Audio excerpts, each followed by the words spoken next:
Good afternoon and welcome to Not Minding My Own Business. I am your host, estate planning and elder law attorney Russell Farbiars, and I am joined here today by Ethan Lasher of the Detail Shop. So, Ethan, welcome. No, thank you for having me, man. Yeah, I'm glad to have you on the show, and want to before we got started, you sort of wanted to know, well, how did you find me to be on the show? And so I I think it's a great introduction because we want to talk about how customers find you and what you do. So why don't you get us started off here? Talk a little bit about what you do. What does the detail shop do? For sure, man. Absolutely. So at the detail shop, we detail private vehicles such as cars, motorcycles, boats, you name it. If it has an engine in it, we pretty much do it. And then also along commercial lines, we do fleets, whether that's your HVAC unit vehicles or renting hospital buses, for instance, insides, outsides, you name it, we do it.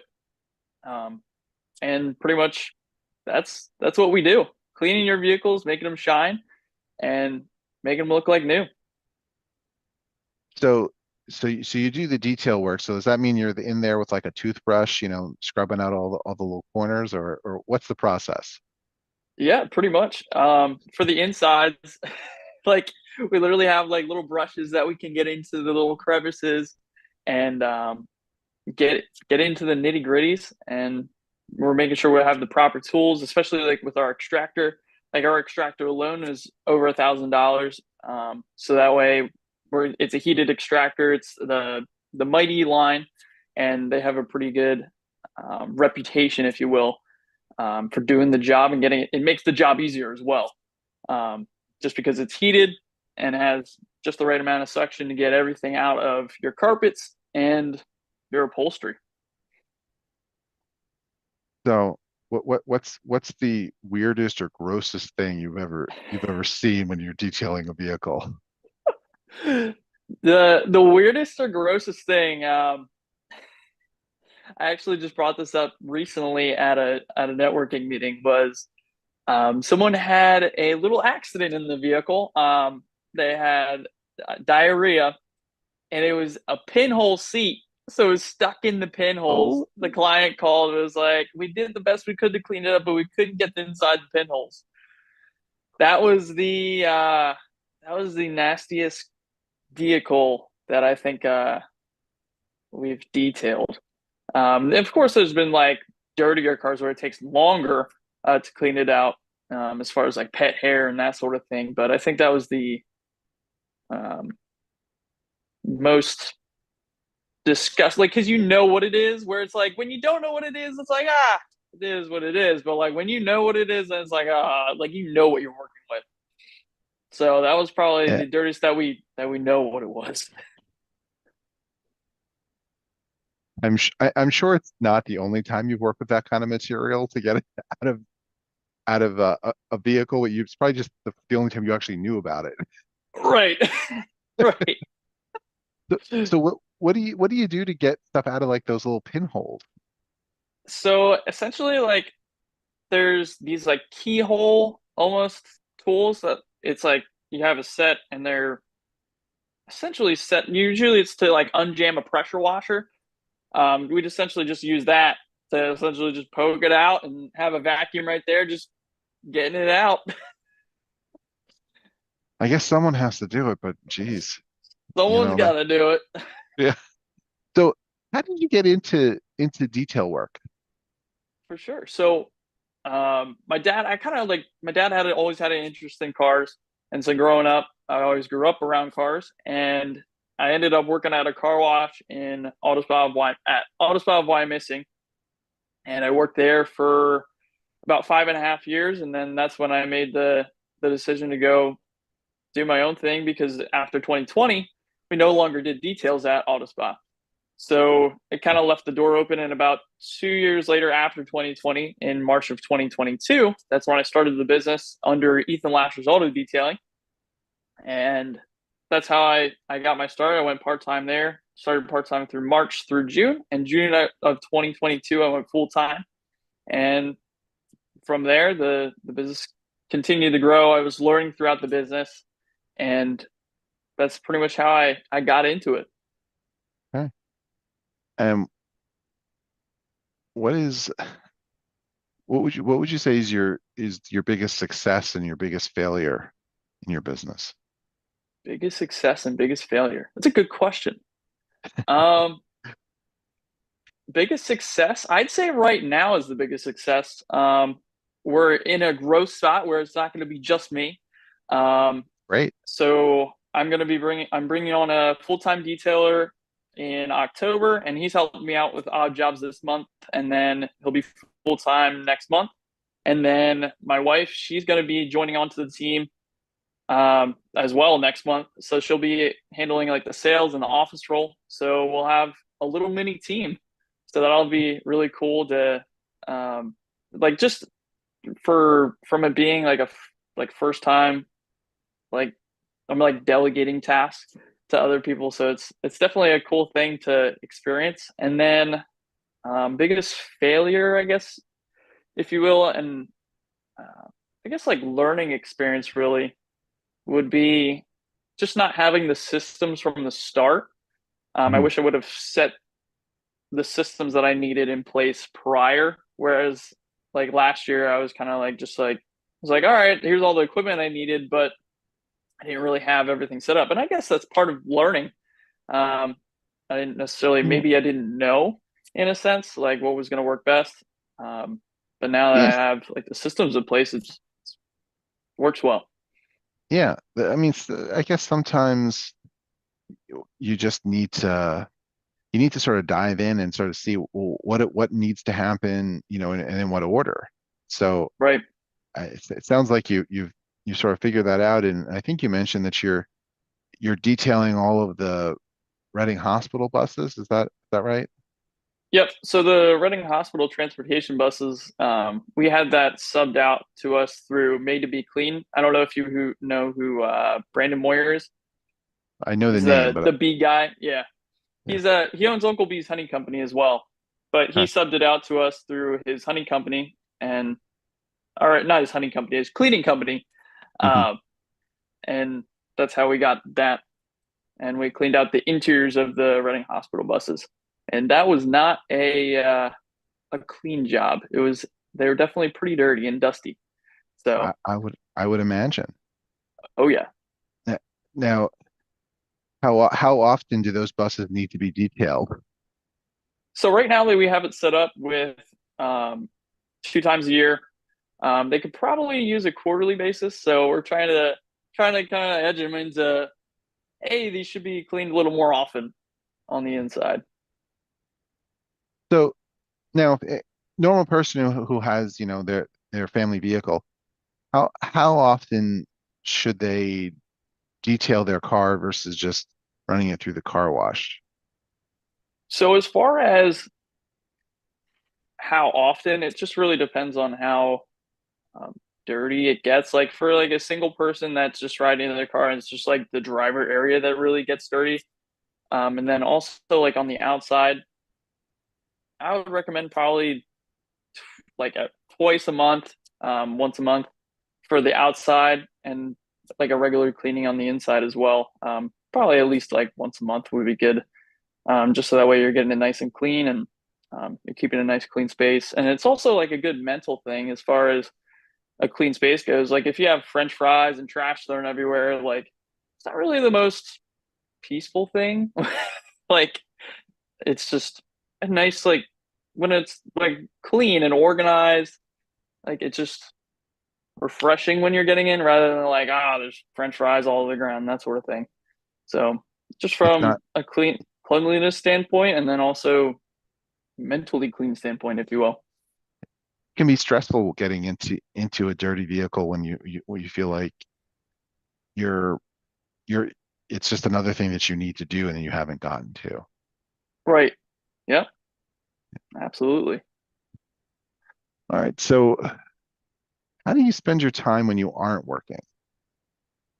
When I'm not working, um, usually we'll spend it with my wife. We're usually just cooking, making dinner, um, We love to play like board games and that sort of thing. Um, What's your favorite board and game? just like favorite board game, probably Cash Flow Cash flow. by yeah, that's the Robert Kiyosaki one. Hmm. We love to play that one. That one's a favorite. I didn't know that he had a board game. I mean, I'm familiar with the book, but I didn't realize he had a board game. Yep, yep, yeah, definitely. I don't get any kickbacks for this, but definitely go check it out. Definitely go check it out. Huh. Yeah, I think I will. Um, I assume then are you familiar with his books? Yep, yep.